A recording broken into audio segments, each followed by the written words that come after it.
Okay. No intro.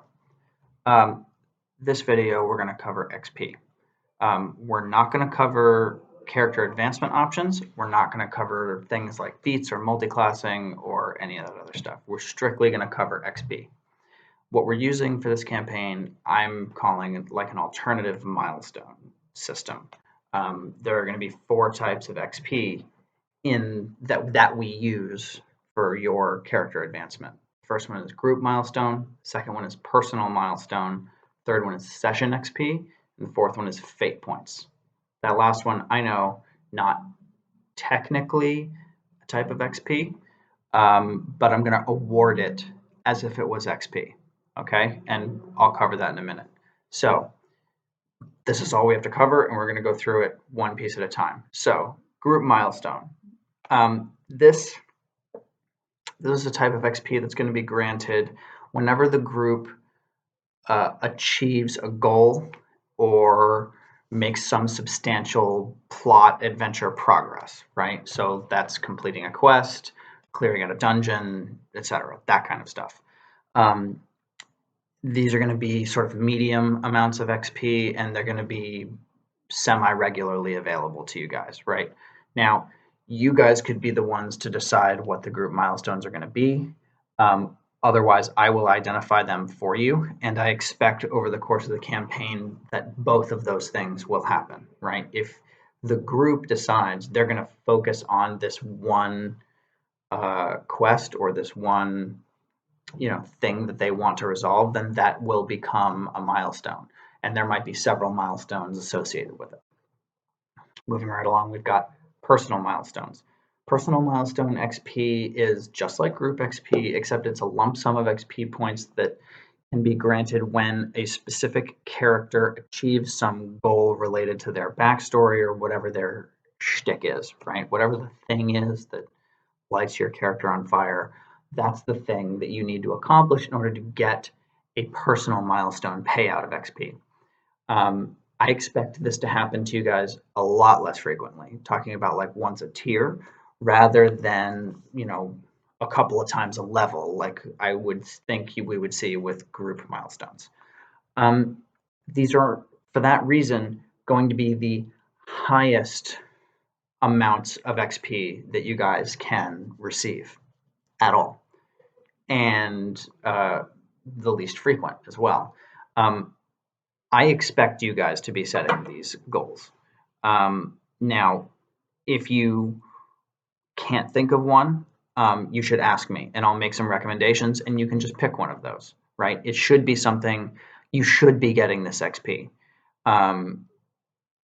So, like I said, you're going to be getting this about once a tier, and I'll offer you some choices if you refuse to set them yourself.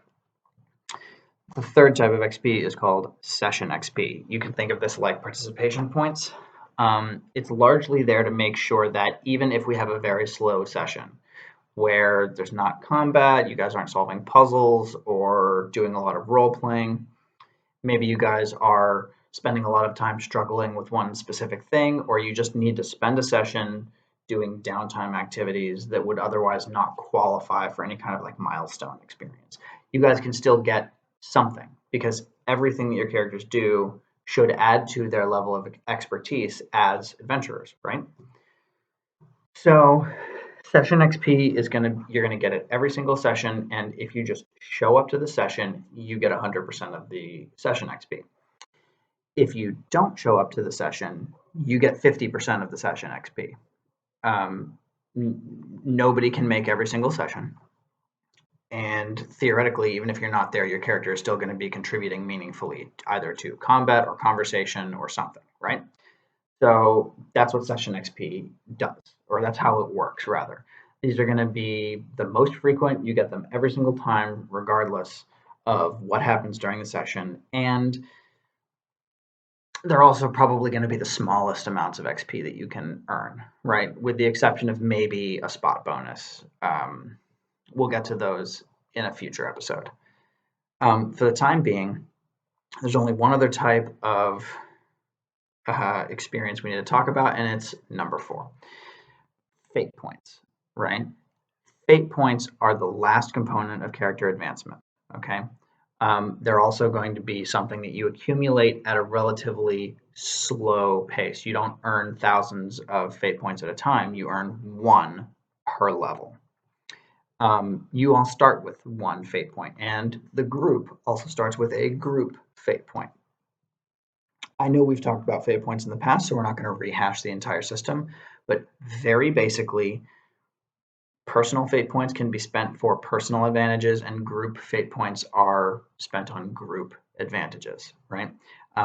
Group fate points being earned at the same rate, there are fewer of them distributed to the entire party each level, and so the things that you buy with them are necessarily more expensive and more powerful for the same reason.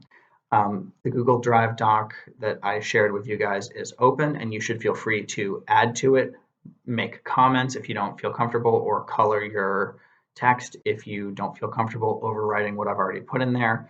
But generally speaking, I want you guys to make suggestions about this. If these fate points don't get used because nobody can think of anything useful to do with them, I'm not taking responsibility for that.